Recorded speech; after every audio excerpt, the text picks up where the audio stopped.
In 2009, Mattel got the rights to make WWE action figures. Since then, they have made a ton of them. This is only a small fraction of the action figures they've made.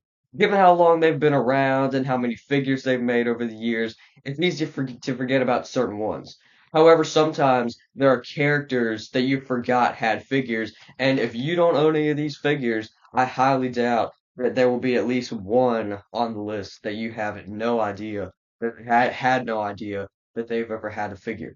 No particular order to this list, but we're starting off with number one, Melina, Basic Series 5 and the WrestleMania 26 or 27 Basic. This is a pretty cool figure, classic Basic right here. Basic Series 5 has the pink tights, and then the WrestleMania Basic has the gold tights. And I believe the WrestleMania Basic came with like a miniature WrestleMania poster, so that's pretty cool. Melina, I would like a new like figure of her. There's a lot of like technology that could go into like nowadays they have a lot of technology. I feel like they can make that figure really cool if she was on like a Legends deal or something. Give her like the hip displacement joints so she can do the splits. That would be really cool. Whose house? Swerve's house. Swerve Strickland, also known as Isaiah Swerve Scott, has an AEW figure out right now, and he also had a WWE figure in Basic Series 125. He was the Chase. He had the green pants, which I believe was the regular, and then the Chase edition was the red. I just don't have a picture of red. But Isaiah Swerve Scott, this is a decent figure. I mean, they obviously could have done a little bit better. I would like to have had an elite of him. But we do have the AEW figure that's really good. That's a pretty popular one, and I do want to add that to my collection. Yeah, and I wouldn't be surprised if Swerve Strickland ever jumps to WWE ever again, and then like because he's like one of the top guys in AEW right now. I think he like WWE or like he would benefit from another run in WWE, and he would benefit from an elite figure because he has some really cool attires. But yes, that AEW figure, the purple and the orange, I really do want that one.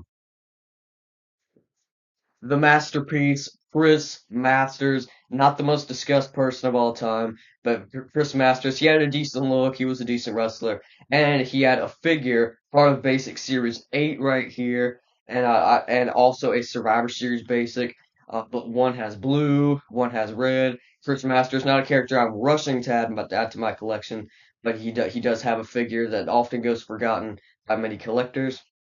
So Chris Masters. One legend that I think a lot of people either forget how to figure or don't discuss how to figure very much, so that means more people will forget about it. Elite Series 28 Rush right here. It's pretty common knowledge that they made Axe and Smash and their Demolition tires part of the old Legend series, like the 2010 through 11 Legend series, but they all later down the line they did make Crush to go with those figures, and my goodness, those figures are so cool. They are so rare.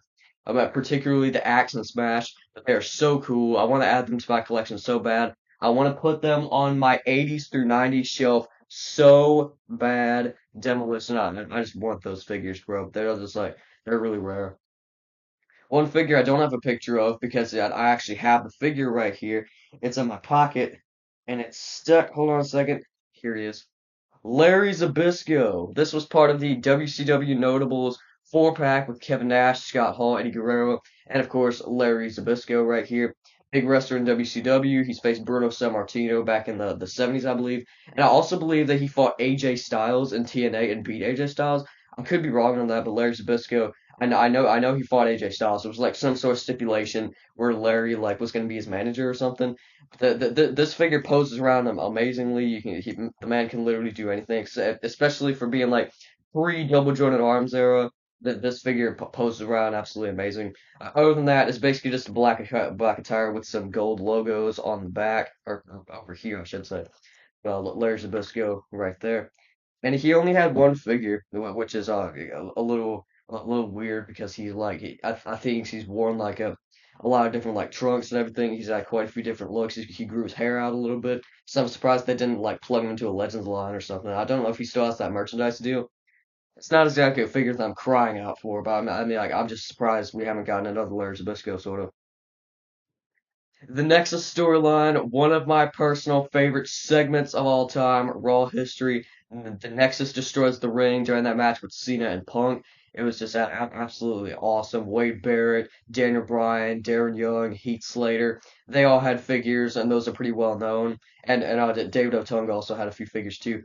But somebody that I feel like a lot of people forget had figures, Michael Tarver. This is part of Battle Pack Series 10, I believe, with Darren Young. I could be wrong on that. But Michael Tarver. I don't even think he had. Well, I don't think I know. He doesn't have the black mask on that figure. Like like Michael Tarver, he used to have like the mask sort of over his face. That would have been a pretty cool inclusion, even if it was just like molded on or painted on or something. But he didn't have the black mask. That's kind of lame. He does have the Nexus armband coming within a battle pack with Darren Young, so that's pretty cool. Imposter Sin Cara. Of course, this man was played by Hunico during the two Sin Cara storyline back in 2011 against Sin Cara Azul and then Sin Cara Negro. And then Sin Cara Negro had a figure right here, part of Basic Series 18. So but basically just the Imposter Sin Cara, basically just Hunico, if you will.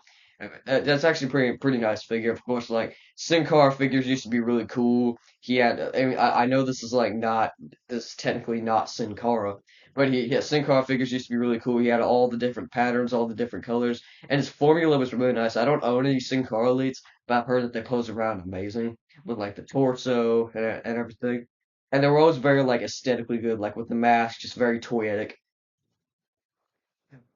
Mike Kanellis.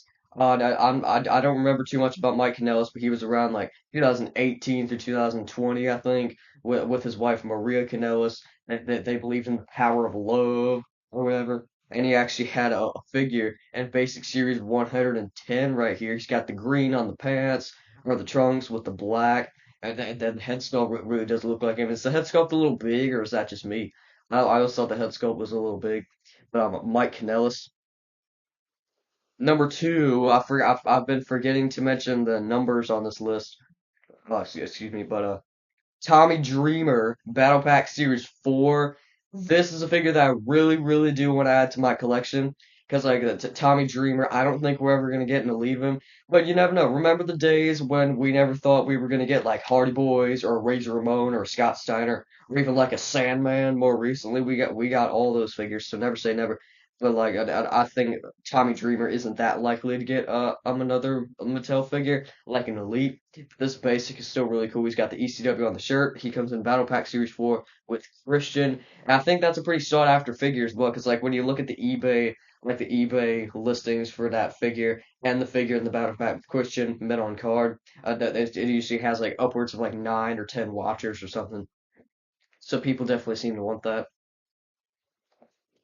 And then this, number one right here. I know I said no particular order to this list, but if you don't have this figure, I guarantee that you don't know that he has a figure right here. Part of Battle Pack Series 17. This is Trent Beretta right here. I most know Trent Beretta from his time at AEW and Best Friends, which his time at AEW is actually still going on right now. He's sort of feuding with Orange Cassidy a little bit. Yeah, Trent Beretta, he comes in a battle pack with Mark Henry. They come with a white stretcher, which is pretty nice. And the figure itself is really cool. That I mean, like the head sculpt isn't really all there in my opinion, but Trent Beretta, obviously in WWE didn't really do that much, but the figure, like when it comes to the gear and everything, is really cool. That's actually a pretty nice figure overall. But yes, that has been WWE characters that you forgot had Mattel figures. I might be missing some so much that there might have to be a part two to this list. Because like I said in the beginning of the video, Mattel have made a lot of action figures, so it would be like I don't know if I could do include like all the characters in like a top 10 list that you might forget that they have done. But yes, this has been Jed Wrestling out.